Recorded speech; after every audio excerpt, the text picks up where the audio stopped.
এই একটা ভুলের জন্য 90% ইনভেস্টররা শেয়ার মার্কেটে তাদের টাকা হারায়। কেন না, তারা ভাবে শেয়ার মার্কেট মানে দ্রুত টাকা ইনকাম করার একটা জায়গা, কিন্তু তেমনটা না। তারা বিভিন্ন জায়গায় টিপস নেয়, সেটা হোয়াটসঅ্যাপ থ্রু হোক, ইউটিউব থ্রু হোক, বা বন্ধু বান্ধবদের কাছেই হোক না কেন, কিন্তু এমনটা কোনোভাবেই সম্ভব না যদি তাদের মধ্যে প্রপার নলেজ না থাকে। তারা যে কোনো স্টক চরম দামে কিনে ফেলে, এবং যদি কোনো স্টক একটু পড়ে তখন সেই স্টক তারা সেইভাবেই বেচে দেয়। ফলে তারা দিনের পর দিন লস খেতেই থাকে। আজকে আমি আপনাদেরকে বলবো আপনারা এই লস থেকে কিভাবে উদ্ধার পাবেন।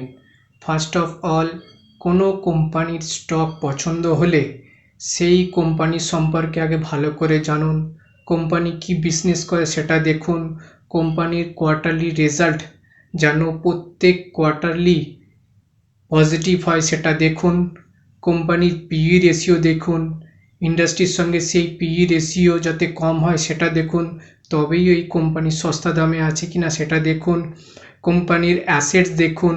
অ্যাসেটস যেন কোম্পানির লায়াবিলিটির থেকে বেশি থাকে সেটা দেখুন। এই রকম অনেক কিছু জিনিস আপনাদেরকে দেখতে হবে।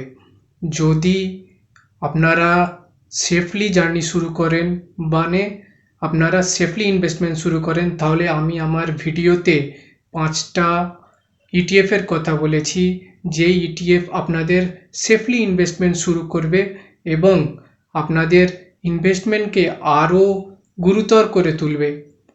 এই রকম গুরুত্বপূর্ণ ভিডিও পেতে চাইলে হলে আমাকে ফলো করবেন। যদি আপনাদের ভিডিওটি ভালো লাগে তাহলে লাইক করবেন, এবং এই রকম ভুল যারা করছে, যেসব বিগিনার্স আপনাদের বন্ধু বান্ধবী, তাদেরকে শেয়ার করবেন, তারা যেন এই ভুল থেকে উদ্ধার পায়। Thank you, see you later, Jai Hind.